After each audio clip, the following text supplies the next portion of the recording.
Hello class 8, welcome back to your maths online classes. Today we are going to start a new exercise, that is exercise 14th B of your Selena Concise book. So this exercise is based on word problems on linear equation. So let's begin with the exercise 14th B and solve some word problems. So first question says 15 less than 4 times a number is 9, find the number. Okay, 15 less than 4 times a number is 9. So first we need to suppose the number as x. So let the required number is x.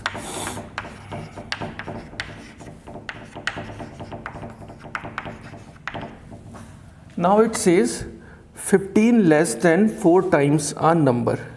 ठीक है, तो जो number हमने suppose किया उसका 4 time क्या होगा, तो उसका 4 टाइम देख लेते हैं. 4 टाइम क्या हो जाएगा, it will be 4 into x.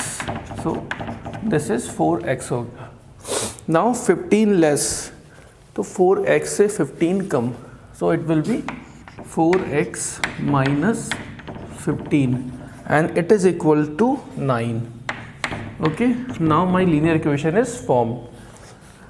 15 less than 4 times a number is 9. Now we need to solve this linear equation. So 4x will be 9 plus 15. That means 4x will be 24. Now x will be 24 upon 4. That is 6. So my required number is 6. So this is how we first read a word problem and how we solve these type of questions. Now second question says if Megha's age is increased by 3 times her age, the result is 60 years, find her age. तो अगर मेघा की as 3 times increase हो जाए, ठीक है, उसकी as से, तो उसकी एज कितनी हो जाती है, 60 ईयर्स. तो same type of question is this. Let the Megha age is x years.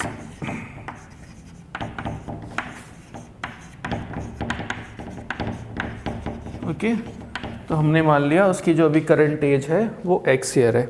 अब ये कहता है Megha age is increase by 3 times her age, तो इसकी जो अभी एज है उससे 3 टाइम उसकी एज बढ़ जाए. ठीक है, तो अभी कितनी एज है x, और बढ़ने का मतलब प्लस करना है, कितनी बढ़ जाए, 3 टाइम मतलब 3x, और ये किसके बराबर है, 60 ईयर्स. सो हमारी इक्वेशन फॉर्म हो गई. 3 + 1 is 4x equals to 60. Now x is 60 upon 4 means 15. So now age of Megha is 15 years. Now question number 5. It says 15 more than 3 times Neetu age is same as 4 times her age. ठीक है, तो जो नीतू की as है उसके 3 times से 15 ज़्यादा, 15 years plus किसके बराबर है, उसकी एज के 4 टाइम के बराबर. तो सेम ही क्वेश्चन हो गया. Let the age of Neetu is x years. Now 15 more than 3 times of her age. ठीक है, तो 3 टाइम मतलब 3x, और इससे 15 ज़्यादा मतलब 15 प्लस, और ये किसके बराबर है,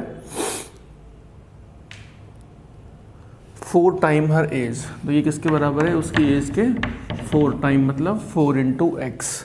अब इस इक्वेशन को सॉल्व कर लेना है. क्या हो जाएगा, 4x माइनस 3x इज 15.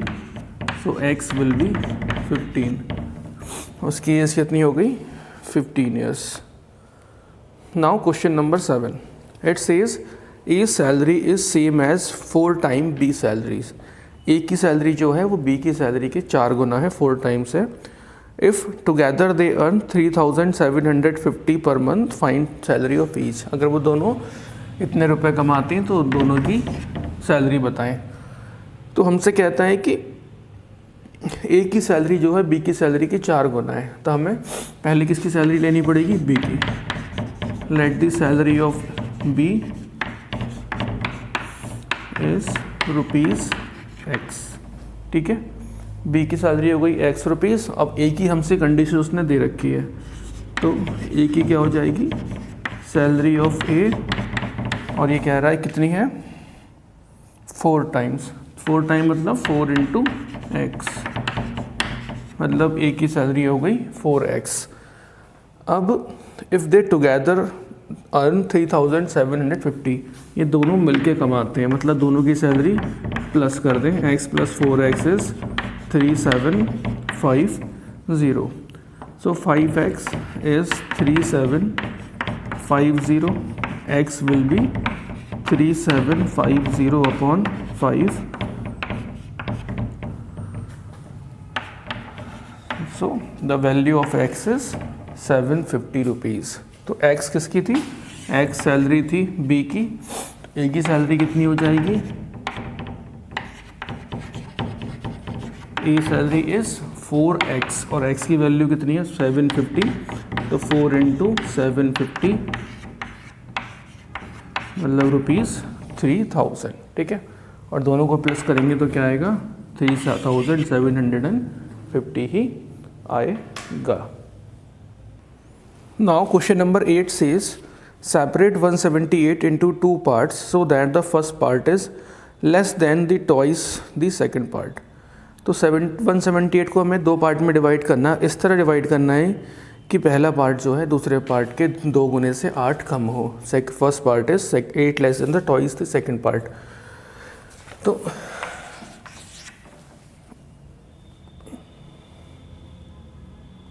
तो सेकेंड पार्ट ले लेते हैं। Let the second part is x,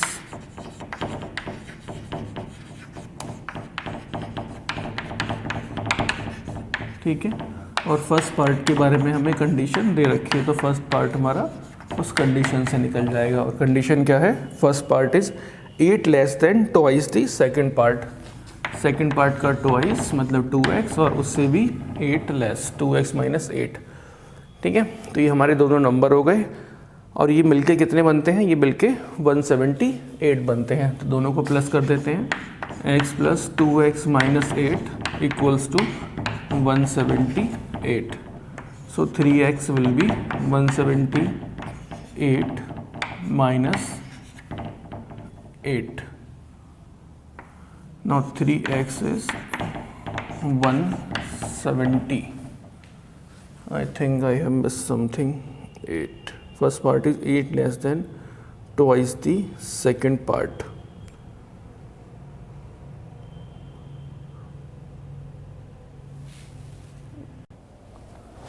So it is plus actually 886 and this is 86. So x will be 186 upon 3. Now 3 6 are 18 and 3 2 are 6. So value of x is 62. So x is my second part.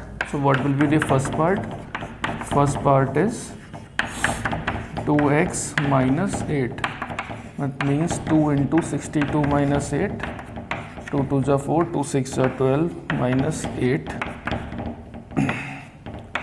That means 116. So my first part is 116 and my second part is 62. Now question number 11.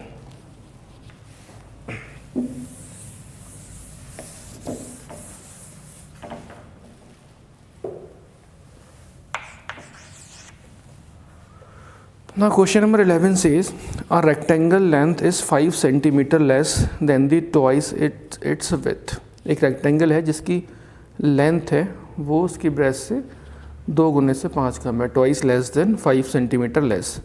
If the length is decrease by 5 centimetre and with is increase by 2 centimetre. तो अगर हम length को 5 centimetre बढ़ा दें और with को 2 centimetre कम कर दें, the perimeter of resulting rectangle will be 74 centimetre. तो हमारा जो पेरीमीटर होगा रेक्टेंगल का वो 74 सेंटीमीटर होगा। तब आपको ओरिजिनल रेक्टेंगल की जो हमारा बिना बढ़ाए या घटाए रेक्टेंगल था उसकी लेंथ और विथ बतानी है। तो हमें लेंथ के बारे में कंडीशन दी है कि लेंथ इज़ 5 सेंटीमीटर लेस। तो हम विथ को सपोज कर लेते हैं let the width of rectangle is x centimeter. Okay, now length क्या हो जाएगी, लेंथ ऑफ रेक्टेंगल। अब लेंथ के बारे में हमसे कहता है 5 centimetre less than twice of with. तो विथ का ट्वाइस मतलब 2x और इससे 5 सेंटीमीटर लेस मतलब -5। तो ये हो गई इसकी लेंथ। अब लेंथ को उसने 5 सेंटीमीटर डिक्रीज किया है, ठीक है। तो ले लेते हैं न्यू लेंथ। लेंथ कितनी है 2x - 5 और इसको उसने 5 सेंटीमीटर लेस कर दिया, मतलब 5 माइनस करना है इसमें से। सो it will B 2x - 10 centimetre and width is increase by 2 centimetre. With को 2 सेंटीमीटर बढ़ा दिया है। न्यू विथ कितनी थी x, सो 2 सेंटीमीटर प्लस कर दिया, सो x + 2। अब कहता है जो पेरीमीटर है वो 74 सेंटीमीटर है, ठीक है। पेरीमीटर की वैल्यू दी है, पेरीमीटर इज 74 सेंटीमीटर, ठीक है। अब पेरीमीटर होता क्या है 2 × लेंथ प्लस ब्रेथ। अब यहाँ पर वैल्यू पुट कर देते हैं। The value of length is 2x - 10 and width is x + 2। This is equals to 74। Now 2 × 2x + x is 3x -2 plus -10 + 2 is -8 equals to 74. Now 3x - 8 will be 74 upon 2. 3x - 8 is 2 3 × 6, 2 7 × 14. That means 3x will be 37 plus 8. 3x is 45. That means x is 15 centimetre, ठीक है। तो यहाँ से हमने x की value निकाल दी। अब हमसे पूछ रहा है ओरिजिनल रेक्टेंगल जो है उसकी लेंथ बतानी है।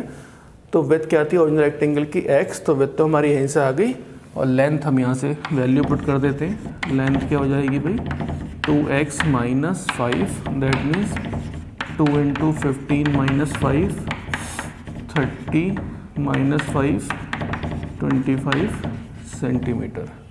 तो ये हो गई हमारी ओरिजिनल रेक्टेंगल की विड्थ। आगे बढ़ते हैं, क्वेश्चन नंबर 13 देखते हैं।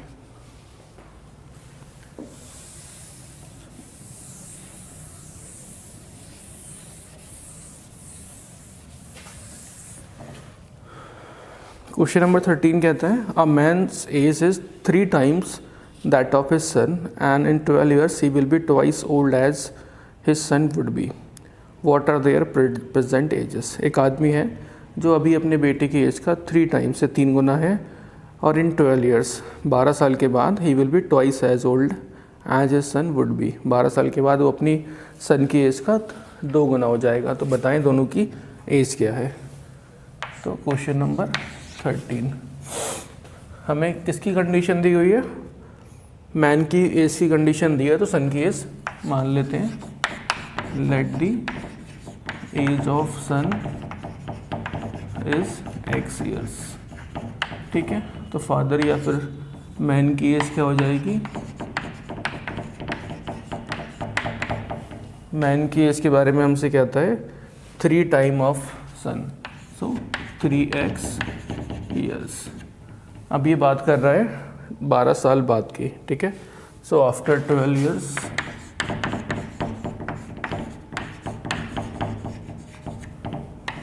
एज ऑफ सन, सन की एज क्या हो जाएगी भाई x + 12। हमने 12 साल ऐड कर दिए सन की एज में और फादर की एज क्या हो जाएगी 12 साल बाद, क्या कहता है, सॉरी 3x है तो 3x + 12।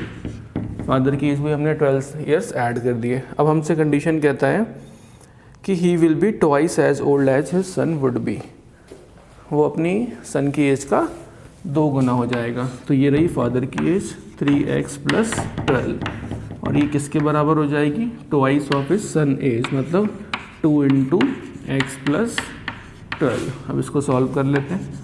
3x + 12 = 2x + 24, 3x - 2x is x and 24 - 12 is 12, so x is 12 years। और x किसकी एज है, सन की एज। तो फादर की एज क्या हो जाएगी,